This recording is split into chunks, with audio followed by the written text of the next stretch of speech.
warfare.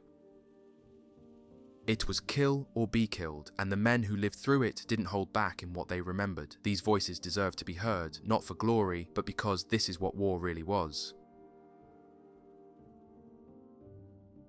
We were told it would be the final push. General Holland Smith wanted Saipan wrapped up, fast and bloody if that's what it took. Our objective was to drive east to Tanapag and then curl north toward Garapan on the west coast. The 2nd Marine Division was pulled into reserve near Flores Point. That left us, the 27th Infantry Division, and the 4th Marine Division to finish what we started. The 4th had it easier on paper. They were up the east coast and made it a few thousand yards without much resistance. But I promise you, light opposition looks very different when you're the one crawling through the rocks with a rifle in your hands. It was July 1st when it really hit me how bad it had become. Our platoon had just started combing through what I can only describe as a nightmare. Twisted rocks and thick vines made every step feel like walking into a trap. You couldn't see more than a few feet in any direction. It was dead quiet except for the occasional rustle or click, and we all knew what that meant, either one of ours slipping or one of them watching. My sergeant took a hit early on, a single shot. The sound of it cracked through the air like a curse, and then nothing, just silence and breathing. After we patched him up as best we could, I tried shouting into some rock crevices where we thought they might be hiding. We used the standard Japanese phrases we'd memorized in training. Surrender, you'll be treated fairly, but the bastards didn't buy it. Hell, they probably knew exactly where we were the moment we opened our mouths. I couldn't see them, not one, but they could see us. I could feel their eyes on the back of my neck. I tried getting our flamethrower into position, but it was hopeless. The terrain just wouldn't let us line up a clear shot without turning ourselves into targets. Then came the first shot, sharp and close, off to our left. We pivoted toward it. That's when everything exploded. Automatic fire tore into the air from somewhere to our left. We all dropped to the ground like sacks of bricks. Miraculously, none of us got hit. This time. I called to the man who was holding our left flank. No answer. He was gone. Just gone. We were down to 6. Grenades were our only option. I ordered 2 men to chuck them where we thought the fire was coming from, maybe 20 feet ahead. While those blasts went off, we edged a rifleman forward, hoping to flush out the shooter. No dice. The fire just got heavier. I was trying to stay calm, keep the boys grounded. Some of them were starting to panic. Can't blame them. I wanted to run too, but I had to be the steady one. I crawled back to the edge of the hilltop and got on the radio to our company commander. Told him the situation and asked for permission to call in another platoon. We needed more boots, more firepower. If we were going to clear this pocket, we'd need to regroup and hit it hard. Things only got wilder from there. 3 of our tanks rolled down the road, big boys, confident, but they took a wrong turn off the high ground and stumbled right into a cave packed with Japanese soldiers, hundreds of them, swarming over our armour like ants. We could hear the tank lieutenant screaming over the radio, desperate, begging for help. I'll never forget his voice. Pure panic. Can't blame him either. They formed a triangle, each tank covering the others as best they could, machine guns chattering non-stop. But it wouldn't last. They were about to get overrun. That's when Lieutenant Colonel Musty Mustaine made his move. I heard what happened later. He looked to Major Me and just said, "Get some people in and get those damn tanks out." No second guessing. Me turned to the battalion command post, desk guys, staff, and just barked, "Let's get going." Then he ran out himself. Not sent someone. Ran. I can still see his face in my mind. He must have thought he was going to die. But they made it in time. The Japs pulled back and the tanks were saved. That moment alone, that was real courage. But courage wasn't enough to keep the numbers up. By July 4th, only 6 officers were left in my battalion, out of 28. 300 enlisted men still standing out of nearly 700. One rifle company had to be completely shut down. Gone. And we weren't the only ones. Another battalion took similar losses. 22 officers gone out of 29, nearly 500 men either killed or maimed. We kept moving though. Our division pushed through the centre. Not as rough as before, not like the bloodbath we'd come through. The enemy was breaking, running, their resistance barely registered, nothing like the horrors of the Central Valleys. The 2nd Marines stormed Garapan and took Flame Tree Hill. That whole town was wrecked, smoking, blown to hell. rubble where buildings used to be, dead silence broken only by crackling fires and the occasional snap of a loose metal sheet in the wind. We'd won, technically, but you don't feel like a winner when half your friends are gone and you're standing ankle-deep in mud, sweat and blood.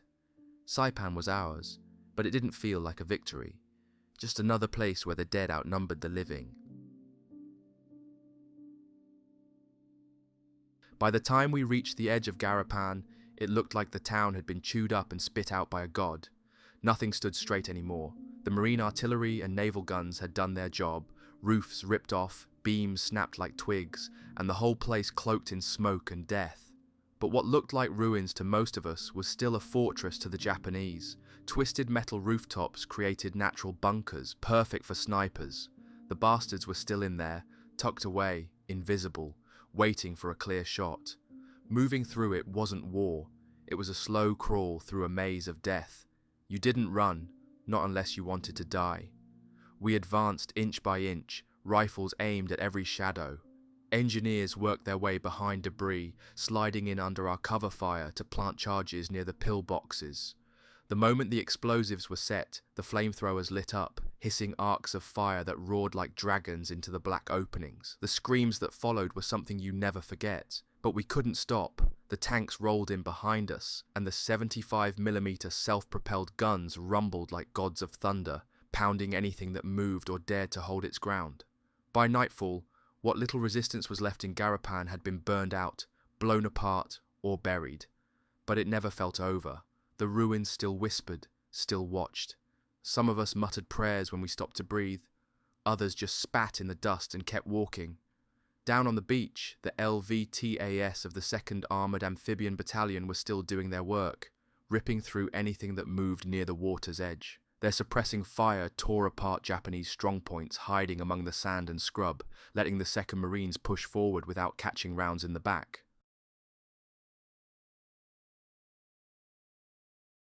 We kept moving, slogging past what was left of the town, making our way toward Flores Point, halfway to Tanapag. I remember the moment we finally reached the shore. 2 weeks of non-stop fighting had caked our uniforms in grime, sweat, and dried blood. Our faces were cracked with salt and sun. Some of the boys laughed when they saw the water, real, blue water. We dropped our gear and ran like children. I dunked my head beneath the waves and felt human again, if only for a moment. That ocean didn't just cool the skin. It wiped away something from inside, something heavy. Up north, the other divisions had swung left and already reached the northwest coastline. Their fight had been brutal too, but they'd broken through faster. On July 4th, our commanders finally gave the word. The 2nd Marine Division was going into reserve, just as planned. General Holland Smith believed the end was near. Saipan was almost ours, but none of us celebrated. We knew what that meant. Rest now, only to bleed again on the next island. Tinian was already being whispered, like the name of a storm just beyond the horizon. As we regrouped, reports started filtering in from the front. The Japanese had pulled back, retreating north of Garapan. What was left of them anyway? Their defences were shattered.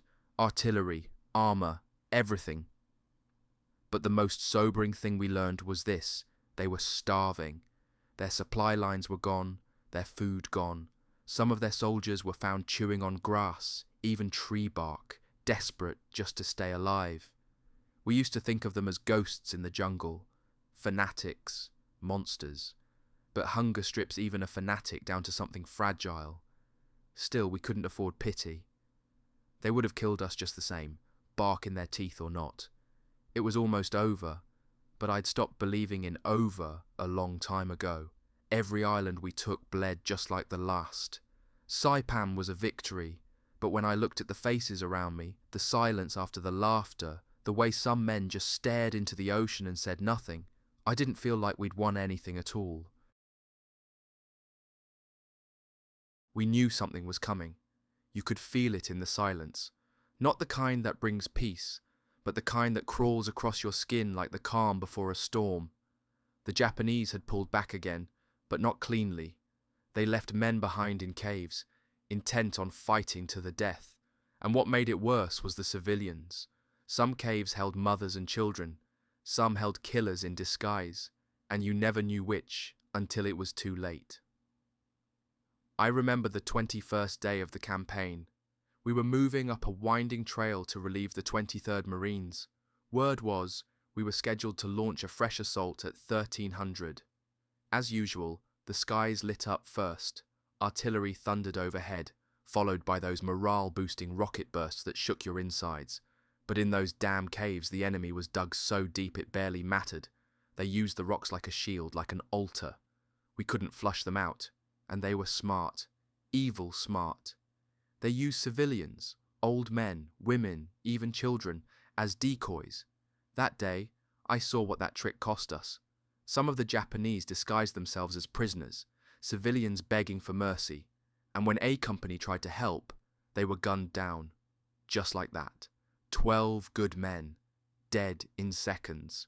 The horror didn't even feel like combat anymore. It felt like something worse. Back at command, General Holland Smith had already relieved Ralph Smith of the 27th Division, said he was wasting men, said we were bleeding out for ground we weren't even taking. Marines were moving forward. Army wasn't. That was the story told anyway. But I was there. I saw the terrain we were crawling through. Cliffs, caves, razor-sharp coral, jungle so thick it swallowed light. I don't care what anyone says. That wasn't terrain. That was a trap. The Japanese were boxed in now. General Saito had retreated to his final command post, buried somewhere in Paradise Valley north of Tanapag. They say it was little more than a miserable hole in the rock, but it was his last stand. The valley was being pounded day and night by our guns, and still he held on, wounded, starving, sick, and desperate. Then came the order, his final one.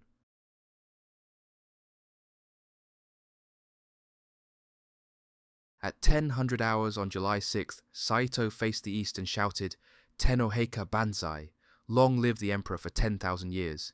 He took his blade, drew his own blood, and his aide ended it with a shot to the head. Him and Admiral Nagumo both. But before dying, he gave the signal, a banzai charge, the last one, 300, July 7th. It was death either way, he said, whether they attacked or stayed put, and so we waited. There's a particular kind of fear that grows when you know what's coming. That night you could feel it rising. It was like the air itself was holding its breath. We were all dug into our foxholes, clips of ammo lined up next to us like rosary beads, bayonets fixed, knives loose in our belts, every man quiet, listening. Then came the noise. At first, distant, chanting maybe, but it grew into something monstrous. What sounded like 1,000 voices howled at once, and then they came, out of the darkness, a flood of screaming, sword-wielding shadows. Their officers led the charge, blades swinging wildly above their heads. Behind them came the soldiers, firing, yelling, shrieking, banzai, like they were possessed. Our line lit up like a carnival of death. Mortars and machine guns fired non-stop. No bursts, just full belts poured through the barrels until they were too hot to touch. Jap bodies stacked up in front of us, and still they came. They climbed over their dead, bayonets out, eyes wild, trying to reach us. And they did. Some crashed into our lines, into our holes. I remember pushing a body off me, reloading with shaking hands and firing again in on the main line, but they'd left a gap, 500 yards wide. Maybe they thought their fire could cover it. Maybe it was a mistake, but the Japanese found it. They poured through like water through a crack in a dam and hit the regimental headquarters from behind. It was chaos. Total chaos. The frontline battalions fought hard, but they couldn't stop the surge. Even after the charge was repelled, the horror wasn't over. The next day, we moved to clear the area, and I saw things I still can't shake. Some Japs had smeared themselves in the blood of their own dead and played dead themselves, waiting. Marines would walk past and then get jumped, so I gave the order, stick it if it doesn't stink. Brutal, yes, but necessary.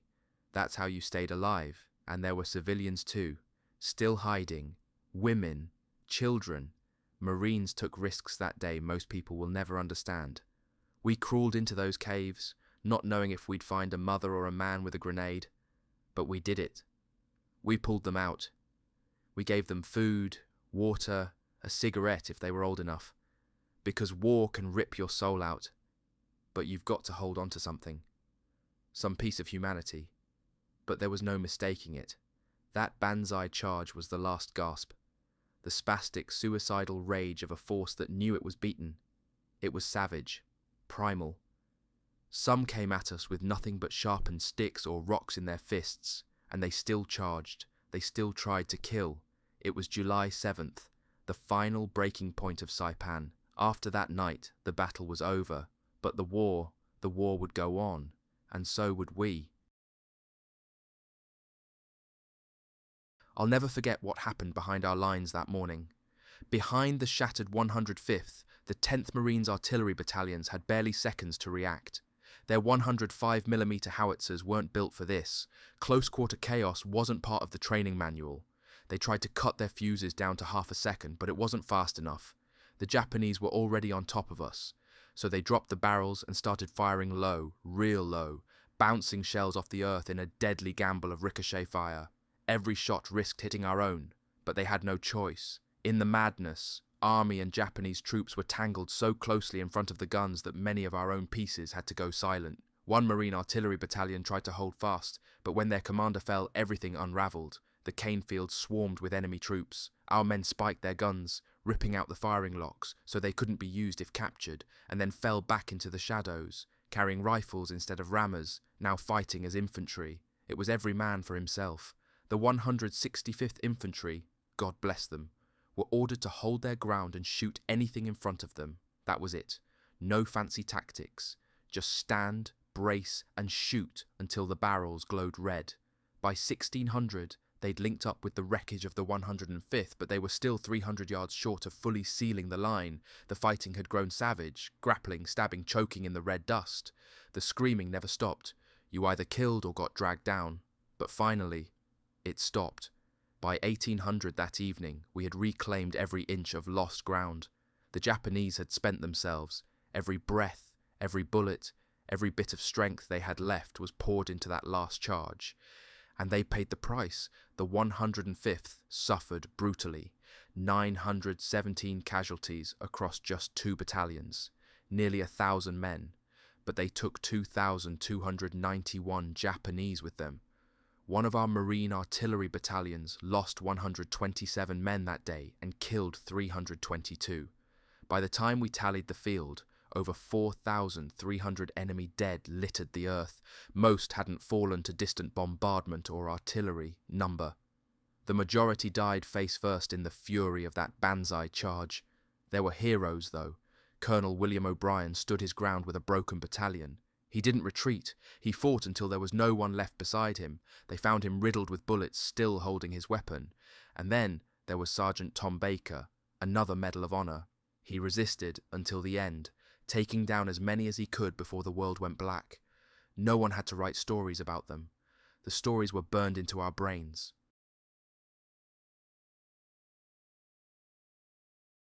While all that hell roared along the coastline, another storm was raging inland. The 23rd Marines had to root out Japanese dug into caves high up in the cliffs. You couldn't just march up and fire a rifle. It was like trying to kill a ghost in the stone. So we brought out the big toys, truck-mounted rocket launchers. Using chains fixed to tanks, we lowered the launchers down the cliff face, level with the caves. When they opened up, it felt like the very mountain was being ripped apart. Offshore rocket boats joined in, painting the rock with fire. When the smoke cleared, the resistance had been turned to ash. July 8th came. We called it the beginning of the end, but it felt more like walking through a nightmare that just refused to finish. The Japanese were broken. Their final waves had been spent. What was left? It wasn't war anymore. That day, I watched men from the 105th wade out into the reef, escaping the battlefield by slipping into the ocean.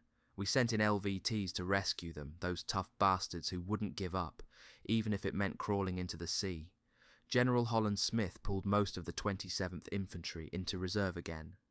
The 2nd Marines went back in, alongside the remnants of the 105th, and with the 4th Division on our flank, we swept north. A final push.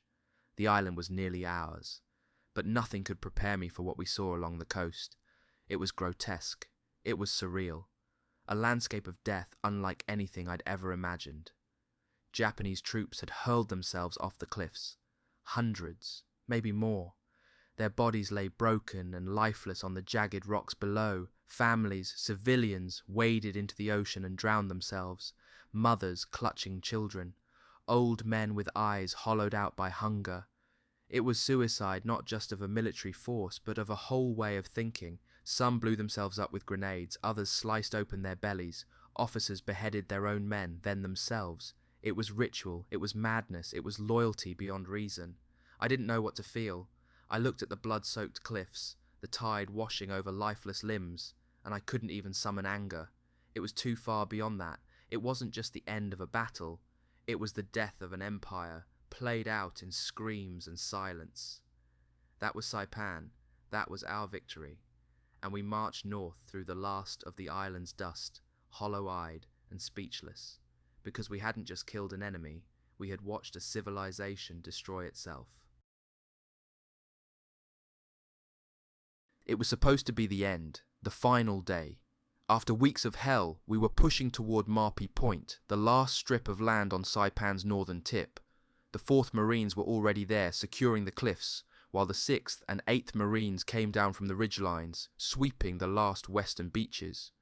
We knew it was nearly over, but what we saw there, it was something I'll carry until my last breath. I was near Colonel Chambers when it started. We were advancing cautiously along the cliff trails and cave mouths, rifles raised, nerves sharp. The smell of the ocean mingled with smoke and rot. Civilians began to appear, stumbling out of the rock like ghosts, dirty, barefoot, shaking. Women, some with children in their arms. We called to them in Japanese, begging them to come to us. But then, gunshots, sharp, brutal cracks. They weren't aimed at us. They were aimed at the women. Japanese soldiers hidden in the caves were shooting them in the back as they tried to surrender. I watched a mother take 3 steps toward us before she crumpled to the earth, her child clutched to her chest, shot in the back by her own people. And then we reached the cliffs. They were steep, razor sharp, jagged stone that fell straight into the sea. And that's where it all unraveled. More civilians came out. Some of the women looked like they were in a trance. They stepped to the edge of the cliffs, looked down at the crashing waves below, and then threw their babies into the sea. A lieutenant near us radioed for an interpreter. We used loudspeakers, begging, pleading for them to stop. We promised safety. We promised food, water, but it was like talking to ghosts. At first, nothing moved. Then a mass of figures slowly emerged from the brush. Civilians, yes, but not only. Among them were Japanese troops in uniform, blending into the crowd, hiding behind women and children. As they drew closer, I heard it, that eerie singing, a chant, low and rising, a rising sun flag unfurled like a final declaration of loyalty. The crowd grew restless. Some civilians tried to break free, and then it happened. Grenades. Japanese soldiers hidden in the mob began tossing grenades into the very crowd they stood within. The explosions tore through flesh and bone. The ocean turned red. People leapt into the waves, some hoping to swim, some just to die. The chants turned to screams. I saw the water roil as bodies hit the surf. That was the first time I saw the sea run with human blood. It wasn't battle. It was ritual suicide. And it broke something in all of us. This was the face of Japanese fanaticism. Their code, Bushido, had no room for surrender, no room for shame. Better to die, they believed, and so they did, in their tens of thousands. The official count came later. Over 23,800 confirmed Japanese dead. But that number didn't count the ones sealed in caves by flamethrowers. It didn't count the ones who leapt into the sea or blew themselves to pieces. It didn't count what we saw with our own eyes. Only 736 prisoners were taken, and of those, nearly half were Koreans, labourers, forced conscripts, terrified out of their minds. Our side paid dearly too. The US counted 16,612 casualties on Saipan alone. Brothers, friends, faces I still see in dreams. We'd taken the island, we'd planted the flag, but I didn't feel victorious. I felt hollow, empty, like I'd survived something I shouldn't have. That cliff, that sea, that final morning, it wasn't war. It was the end of reason, the end of mercy, and the beginning of something darker. When the guns finally fell silent on Saipan, the island was ours, but the cost had been staggering. We had paid in blood for every inch of it, and yet, looking back, I see now that this wasn't just another island campaign. This was the turning point, the battle that cracked something open, both for the Japanese and for us. General Holland Smith called Saipan the decisive battle for the Pacific offensive. He was right. We weren't just capturing territory anymore. We were opening the road to Japan itself, and the Japanese knew it too. General Saito wrote, "The fate of the empire would be decided in this one action." Another admiral, shaken and honest, declared, "Our war was lost with the loss of Saipan." It didn't feel like victory at the time, just exhaustion, grief, and the smell of burned earth. But 4 months later, I heard the sound. The thunder of 100 B-29 bombers taking off from the airfields we built on Saipan, their destination, Tokyo. That sound made it real. We had pierced the heart of the empire. What followed was seismic. The United States now had an advanced naval and air base, close enough to punch Japan in the gut with every strike. Emperor Hirohito was forced to rethink everything. Just 9 days after Saipan fell, General Tojo, the face of Japanese resistance, and his entire cabinet resigned. The collapse had begun. But what we learned on that island would shape every campaign after. From the Philippines to Iwo Jima to Okinawa, Saipan had been the proving ground. We saw clearly that aviation support needed work. Ground troops were too often left hanging in the early days of the invasion. That changed. By the time we landed on the black sand beaches of Iwo Jima, our aircraft coordination was tighter, faster, deadlier. Our artillery observers, like the boys flying those little spotter planes from WW2 and WW4, set a standard. They flew low and slow, pointing out targets with uncanny precision. From then on, light aircraft would be our eyes in the sky. Even naval gunfire, despite how much it helped us, got reviewed. General Saito himself admitted, if there were no naval gunfire, we could have fought a decisive battle. Over 8,500 tons of shells were hurled into that island, but the flat trajectory limited their reach into the caves. We learned, adjusted, and got better at breaking bunkers and burrowing into rock. The beaches, though, that chaos stayed with me. It was Guadalcanal all over again. The moment we secured a stretch of shoreline, ships raced to dump their cargo. Landing craft charged in, unloaded, and scrambled back. The result? Total confusion. Ammunition here, uniforms there. Sometimes army gear ended up in Marine hands. Batteries were in short supply, radios went dead mid-firefight. You tried calling for support and got silence. That kind of silence gets men killed. It wasn't just the Japanese artillery and mortars making it worse. It was our own tempo. We were moving so fast, hitting so hard, that the logistics couldn't keep up. After Saipan, the Navy finally said enough. They created permanent shore parties, units trained to move supplies off the beach and get them where they were needed. No more guessing, no more dumping. Organized, precise, dependable. That's how we go forward. But tactics, that was where the biggest shift came. This wasn't like the earlier atoll fights. Saipan was big. Real terrain, mountains, fields, cliffs, and a warren of caves unlike anything we'd seen. Some were natural, others were carved by hand, and the Japanese used them like lungs, firing, disappearing, shifting, then coming back again. Some caves had steel doors. Imagine that. The enemy would swing them open, fire an artillery round, or a burst from a machine gun, then close the door before our shells could reach them. We burned those caves when we could, but our flamethrowers didn't have the range back then. Later, we fixed that. I saw the improved tanks in action, brutal machines, fire-breathing monsters that turned death into a science. But in the end, Saipan wasn't just a lesson in tactics. It was a revelation in human limits, ours and theirs. We saw what war could do to people, what desperation looked like when it had no end. We saw mothers leap off cliffs, soldiers blow themselves up in huddles of children. We saw the ocean run red with blood, and we walked away with eyes forever changed. Saipan taught us how to win, but it also showed us the cost of victory. We barely had time to catch our breath after Saipan. They told us we were heading to Tinian next. Same unit, same rifle, same hell, just with a new name. The 2nd and 4th Marine Divisions had been picked for the job. The Army's 27th Infantry Division would stay behind in reserve on Saipan. Not that it mattered, we were all beat to hell. Between the 3 of us, we'd taken over 14,000 casualties on Saipan alone. More than 3,200 of our brothers never made it off that island alive. For the 2nd Marine Division, Tinian would be our 4th major assault in just 18 months. We'd left Guadalcanal behind in early 43, dragging over 1,000 casualties and a malaria epidemic with us. At one point, more than 12,000 of our men were sick. 2 months before Tarawa, we were still yellowed and hollow-eyed from the Atabrine pills, sweating out fever on our cots. Then came Tarawa, November 20th, 1943.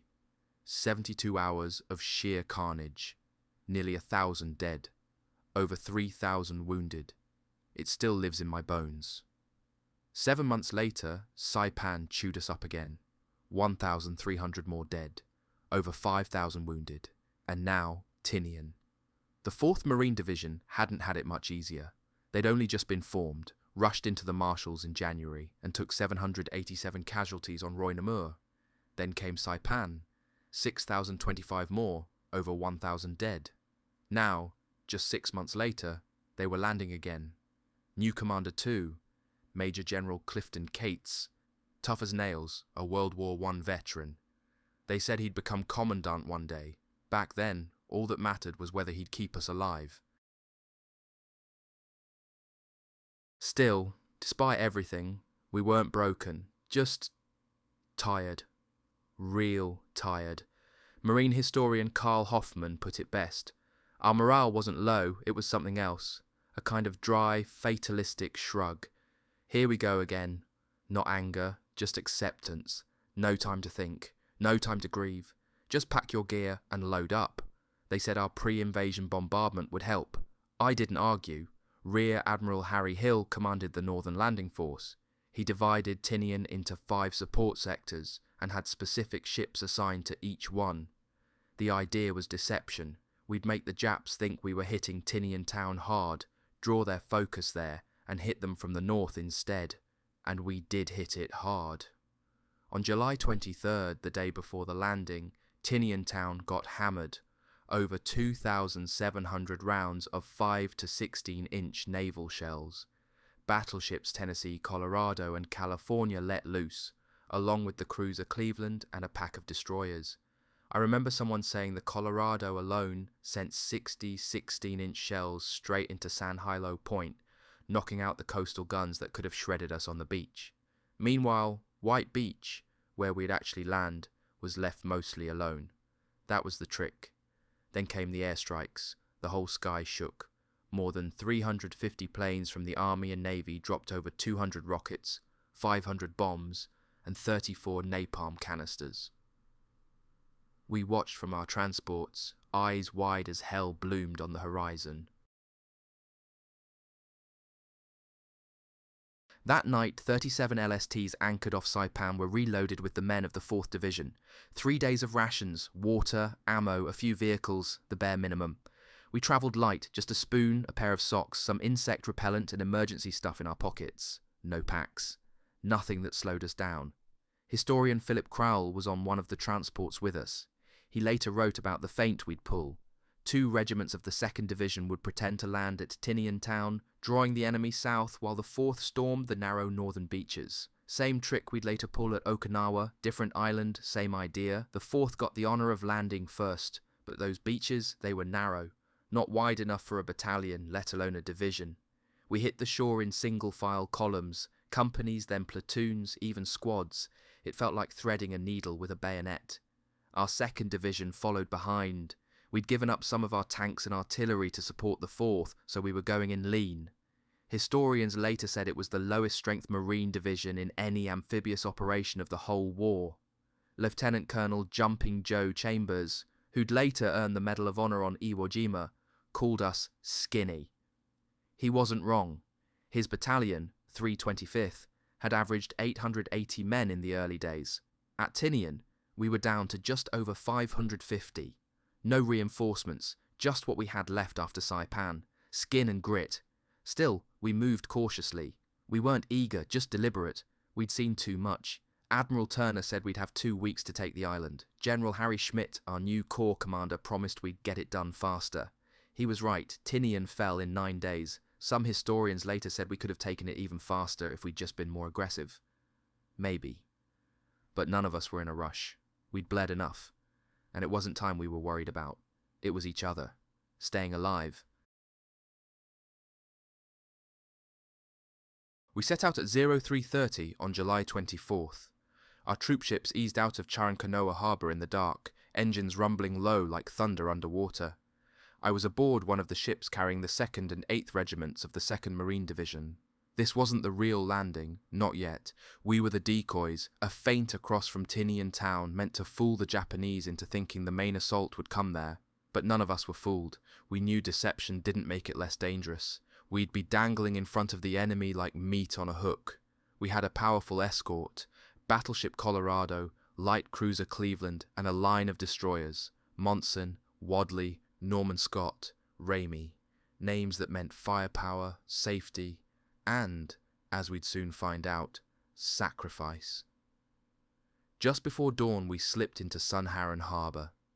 The ocean was calm, like it hadn't yet realised we were about to wake it up with steel and fire. At 0601 the Calvert dropped its landing craft into the sea. All 22 boats were in the water by 0630. We climbed down those cargo nets in silence, packs tight, rifles slung, hearts pounding. Then came the fury. American planes screamed overhead, strafing the beaches, dropping bombs into the runways and pillboxes. The big guns from our ships followed, shells whistling through the air, crashing into Tinian town. It was deafening. Rockets, naval artillery, 30-some gunboats ripping into the shore, and from behind us, Saipan lit up too. Our artillery there joined in, 155mm rounds howling over our heads from southern batteries. 30 minutes of punishment. We assumed it was enough. Then came the call, go. The Higgins boats began their run to the beach, engines roaring, salt spraying up as we cut through the water, but within minutes Japanese guns opened up from the shore, mortars rained down, artillery zeroed in fast. I could hear the pop and clang of fragments shredding the air. Rear Admiral Hill saw it unfolding and gave the order, pull back, regroup. We circled, breathed, wiped blood off a corporal's cheek from a glancing shard. Then we made the second run. This time, the fire was heavier. One boat took a shell right into the side, blew the engine apart, but somehow stayed afloat. We got within 400 yards of the beach before the order came again, pull back. We weren't going ashore today, but the damage had been done. While we were weaving in and out of the surf, the Colorado came under fire. 2 6-inch Japanese coastal guns we didn't even know were there.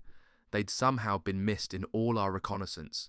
At a range of just over 3,000 yards, the enemy gunners got to work, and they were good.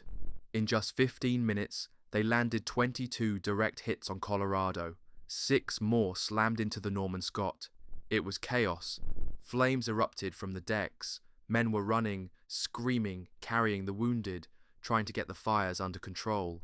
The Colorado was bleeding. She limped back towards Saipan, and when we saw her silhouette disappear behind a haze of smoke, we knew this decoy had cost us dearly. 69 dead, 227 wounded, all from that one duel. And the enemy battery that did it, it lived for 4 more days before the Tennessee finally wiped it out. Funny thing is, our fake landing took more damage than the real one, but it worked. The Japanese 50th Infantry Regiment, 1 full battalion, and elements of the 56th Naval Guard stayed pinned around Tinian town, frozen, waiting for an assault that never came. Colonel Ogata, their commander, even sent a message to Tokyo claiming he'd successfully repelled over 100 landing barges. In reality, those same barges were reloading onto the Calvert by 1,000 hours, steaming north to the white beaches. But even that landing, our real landing, had its problems. Before dawn, our UDT guys, frogmen with explosives, had tried to clear beach mines and blow up boulders blocking White Beach 2, but a squall blew in, scattered the floats, and swept away the charges. Mission failed. The path was still blocked, and we'd be the ones paying for it. To make up for the botched clearance, we ordered more airstrikes at 0630. We watched as planes bombed the beach line again and again. Spotters claimed they got 5 out of the 14 known mines. Maybe they did, but that still left enough to rip us apart if we stepped wrong. One battery of Long Tom 155mm guns back on Saipan laid down smoke, thick grey clouds that covered Mount Lasso, the woods, the bluffs, anything the Japanese might use to spot us from high ground. It gave us some cover, but cover doesn't stop bullets. The landing was coming. We were battered, scattered, and not at full strength, but we were going in anyway, because that's what we did. We hit the beach under grey skies and the crackle of gunfire. July 24th, 1944, the real landing on Tinian. No more feints or decoys. This time we were going in for good. As soon as the ramp dropped, the confusion began. Just like Chambers had warned. The confusion you always get when you land and try to reorganize under fire. Bullets whined overhead before my boots even touched dry ground. We scrambled onto White Beach through smoke, splintered coral, and rain. It had rained that morning, a thin drizzle that turned the sand into a slick mess. But that was the least of our problems. The mines the UDT boys were supposed to clear, still there. That mission had gone sideways during the squall. Now we were wading into beach traps that hadn't been cleared. I watched 3 LVTs go up like firecrackers. A jeep too, torn to pieces. You learn quick to stop dreaming about a clean landing. We also found Japanese booby traps waiting in the sand, crates of beer, watches left sitting out in the open like bait. We knew better, but some young kid didn't. I heard the explosion 100 yards down the line, and then the sick, gurgling scream that followed. Our battalion pushed inland. We fought our way through low brush and tangled cane. Every patch of jungle seemed alive, every rock, every hole, another hiding place. At one bend in the trail, I saw one of our guys wrestle with a Japanese soldier who had lunged from a depression. They rolled in the mud, clawing at each other. Our guy got the upper hand, pinned the bastard down, and then I saw him pull his K-bar and draw it fast across the Jap's throat. There was no hesitation, no second thought, just survival. The blood came in a rush, dark and steaming, and then the flailing stopped. That's war, no glory, just instinct and blood. By 1600 we had gained our 01 line. We held the western edge of Airfield No. 3 and cut the main road that connected Airfield 1 to the eastern coast and southern Tinian. We were still taking scattered small arms fire, so we dug in for the night, sore, soaked, but holding. The ground was ours, at least for now. Our left flank didn't get so lucky. The 1st Battalion had run into heavy fire, caves and jungle nests riddled with riflemen who wouldn't quit. The flamethrower tanks came in, belching fire into those holes in the earth. Still, the enemy held firm. By the afternoon, the 1st was still 400 yards short of their objective, which left a dangerous gap in our line. The 3rd Battalion was pulled out of reserve to fill it. Meanwhile, the 25th Regiment found themselves bogged down too. Beach mines again. The explosives hadn't been cleared properly. It took 5 brutal hours just to secure their area. It was slow, bloody work. We didn't just fight bullets, we fought the damn ground. And inland, Colonel Ogata's men were waiting.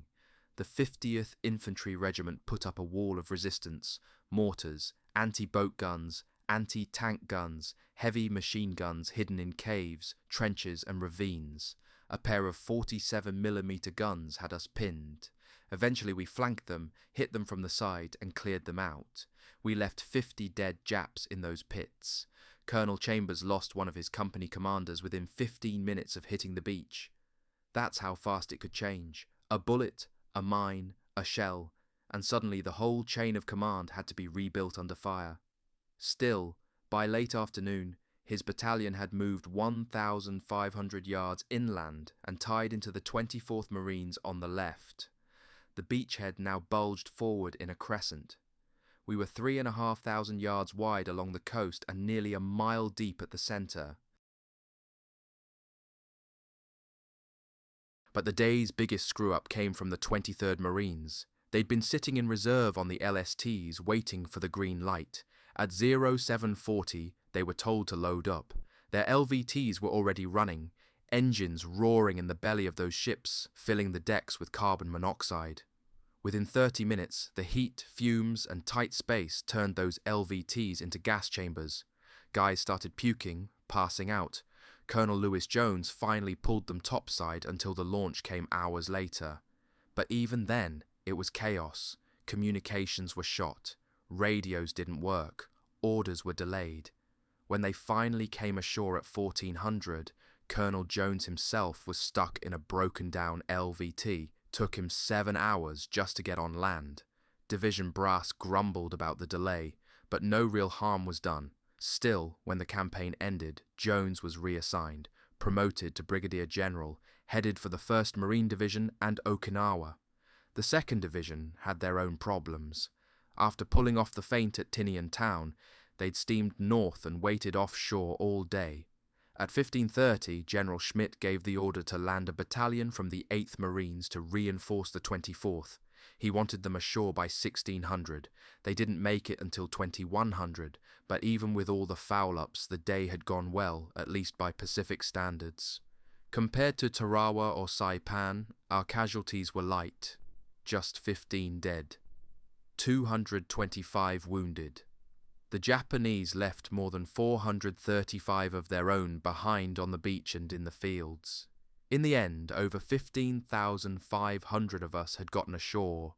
The narrow beaches, the rain to let us sleep in peace. So we got ready, real ready.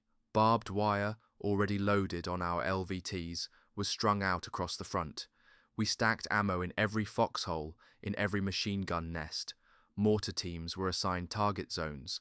The artillery behind us was pre-registered and waiting, their guns loaded with illumination shells to turn night into day if needed. Up front we set up our 37mm anti-tank guns, loaded with canister shot. Nasty stuff, hundreds of metal pellets in a single shell, made to tear through flesh like it was wet paper. The 24th Marines held the northern arc of our crescent-shaped line, backed up by the 1/8th Marines. My unit, the 25th, was on the southern half with a battalion from the 23rd. The rest of the 23rd were in reserve, alongside artillery batteries from the 10th and 14th Marines, engines idling, gunners tense and waiting. We knew they were coming, so did they. Problem for the Japs was their lines were broken, their radios were shattered, their commands delayed, distorted, or never heard at all. So this counterattack wouldn't be coordinated, it would be desperate. Colonel Ogata had given the order, destroy the enemy on the beaches with one blow, no matter what it cost. On our northern flank, they had 850 naval troops holed up around the Ushi Point airfields. Near Mount Lasso, they had 2 battalions of infantry and a tank unit, about 1,500 men. On our right, another 250 soldiers and anti-tank units were crouched in the trees. And 6 miles south, a fresh Japanese unit waited, 750 men from the 135th Infantry Regiment. They had new rifles, demolition charges, and orders to punch straight through us. Their commander, Captain Izumi, started the march before sunset. Our planes couldn't see them in the dark, but our artillery sure did. They walked straight into hell. Still, Izumi pushed through. He used the terrain like a master, staying hidden, weaving his men forward. By 22:30, he was probing our centre, right where 224 was tied in with our 3rd Battalion. Somewhere out there, 2 of his scouts actually climbed onto a shattered building and began sketching our lines. Sketching. In full view. When the boys spotted them, they lit them up with a wall of artillery that levelled the whole damn rooftop. Then came the chatter, Japanese voices, echoing down into a wide gully just outside our lines. I was with K Company. We knew it was coming from there. Every man checked his weapon, pulled grenades closer. That gully would be the funnel of death. They hit us at midnight. They'd hauled 75mm howitzers by hand, and when they finally got them into position, they opened fire hard. Explosions walked up the line like stomping feet. 200 of them crashed through our sector and pushed toward the beach. I remember lying there, pinned, helpless, as machine gun fire from our rear cut straight over our heads. One section was taking such a beating we had to send word back. Either you lift the fire or you bury us with it. Over in L Company's zone, the fight was just as brutal. I could hear the screams, ours and theirs. That was when I saw the left flank light up. Lieutenant Maguire had his 37mm guns loaded with canister and ordered them to open up. Two of our Marines with a machine gun laid down a cone of fire so thick, when it ended, the ground in front of them looked like a slaughterhouse. A dead Japanese officer was lying right there among the pile. We held until dawn. The counterattack swept the entire crescent. Marines waited, silent, breath held, until the enemy got within 1,000 yards. Then we unleashed everything. They came screaming, banzai style, grenades flying, machine guns chattering. It was chaos. Total chaos. You couldn't see more than flashes. You couldn't hear anything except explosions, screaming, and the endless roar of our machine guns. By sunrise, we counted over 250 Japanese corpses in front of our wire. At first light, two of our tank companies rolled forward. They were supposed to support the 23rd Marines, but when the major came back, he just shook his head and said, "You don't need tanks. You need undertakers. I've never seen so many dead Japs." Up north, 124th took the worst of it. At 0200, 550 enemy Special Naval Landing Force troops charged out of Ushi Point and slammed into Company A. It was a slaughter. They cut our boys down to just 30 men with working rifles. Reinforcements were scraped together. Corpsmen, comm guys, shore party, even engineers. Anyone who could carry a weapon was thrown into the line. Illumination flares turned the sky into twilight. Mortars, 37mm canister fire, .30 and .50 caliber machine guns. It all blended into one rolling wave of destruction. By dawn, 470 enemy bodies were counted in front of Company A's line, but it wasn't over. At 0330, the last major assault came. We heard the clanking first. Tanks, Japanese armor was pushing up from Tinian town. They aimed straight for the 23rd Marines. Our anti-tank gunners opened fire along with artillery, bazookas, rifles, everything we had. Lieutenant Jim Lucas, a reporter turned Marine, was there. He later wrote about it, how the first 3 tanks broke through, one spinning wildly before collapsing into a ditch. Another, glowing red-hot, tried to fight its way out, spraying its machine guns at everything.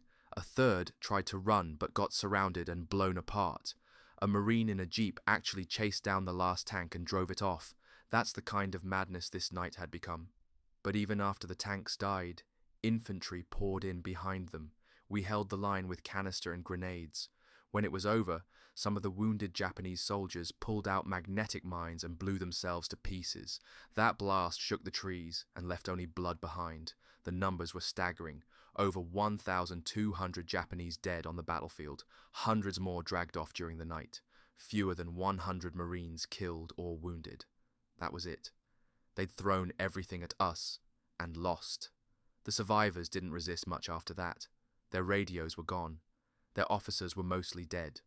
Over the next week, small groups tried night attacks, but it was aimless. They were just wandering into the guns now, like ghosts who didn't realize they were already dead. Some said the battle for Tinian was over, but Colonel McCormick, our intel chief, didn't agree. He said we still expected another big fight, a final stand. It never came. All that remained was the hard, dirty work, humping through endless cane fields under sheets of monsoon rain, fearing snipers, mines and firestorms. Fire could roll through that cane and burn anyone alive before they took a second step. Every movement, every breath was still life or death. But Tinian was finished. We had held the line, and they had broken. They called it bush beating. Colonel Buchanan compared it to shooting grouse, spreading out in a line, pushing through the jungle like hunters. Flush the enemy out one by one, not flashy, not complicated, but it worked. After the chaos of the night assault, our orders were simple. Form a line from one side of the island to the other and push south. We weren't charging through with tanks and thunder. We were combing the place, yard by yard, foot by foot, flushing the enemy out of holes like rats. General Cates said it was almost sporting. I wouldn't go that far, but I'll admit, after Saipan, after that night of screaming banzai and burning tanks, this was clean, open, and damn near peaceful. On July 26th, the 2nd Marine Division finally landed. The 4th had already seized Mount Magar by midday, which forced Ogata to abandon his last command post on Mount Lasso. No fight, no struggle, just gone. We took it like picking up a stone. The 2nd Division swept across the Ushi Point airfields and reached the east coast before swinging south. Navy Seabees were landing behind us, already hammering out airstrips for P-47 Thunderbolts. 2 days after we started shooting, we were already prepping the runway. By the end of July 26th, both divisions were stretched across the whole island, 29 square miles of tropical heat and broken coral. We had the 23rd Marines out on the coast, the 24th in the centre, and my unit, the 25th, on the left. The 2nd Marines lined up opposite us on the east, and the 6th Marines in the middle, with the 8th Marines cleaning up in the rear. It looked more like a line of farmhands than an assault force. That day, the 2nd Division reported only 2 dead and 14 wounded. But we'd already taken our worst hit, back on July 25th. A shell slammed into the 14th Marines Fire Direction Center, killed the whole brain of the 1st Battalion, commander, intel, ops, and 7 more. 14 others were wounded. Nearly every casualty the 14th Marines took during the whole campaign happened in one ugly, random blast. The real push south started on July 27th.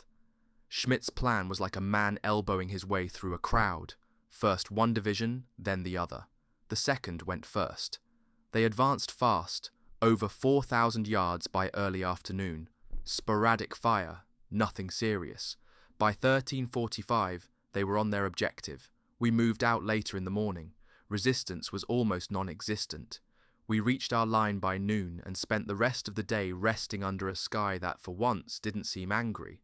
A Japanese POW told us bitterly, "You couldn't drop a stick without bringing down artillery." He wasn't wrong. Next day, July 28th, the elbow came to us.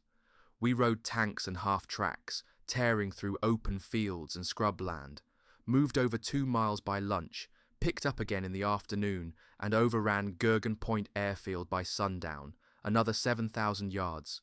We quit at 17:30. It was strange. No blood, no battle, just movement. The 2nd Division had light work that day, only a few hundred yards. They dug in, waited. General Cates gave us a good laugh that night. He looked out across the field at our boys and said, "Look, men, Maui's waiting. You see those ships? The quicker you get this over with, the quicker we're on a beach with a drink." Some of the boys practically ran south after that. On July 29th, Schmidt ended the elbowing. No more alternating. Now it was just, go. As far and as fast as we could. Resistance was patchy. The 2nd Marines hit snipers around Massalog Point. The 6th ran into a patrol trying to sneak through after dark. The 25th, we got hit hard. Sniper fire in the cane fields pinned us down. The firefight that followed was loud and messy. The Japs were dug in, stubborn and well hidden. One of our tanks got knocked out, disabled. But we cleared them, inch by inch. The 24th found a line of connected bunkers on the west coast. It took tanks to crack them, and then tanks again. That line had to be overrun twice before it went quiet. By sunset, more than half the island was in our hands. From our foxholes, we could see the ruins of Tinian town. That lifted morale a bit, but the rain returned, and with it, the enemy.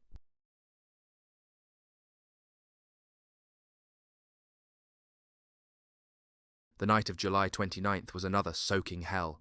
Japanese mortars and artillery pounded us. We returned fire. The 25th of March, Marines were hit by probing attacks.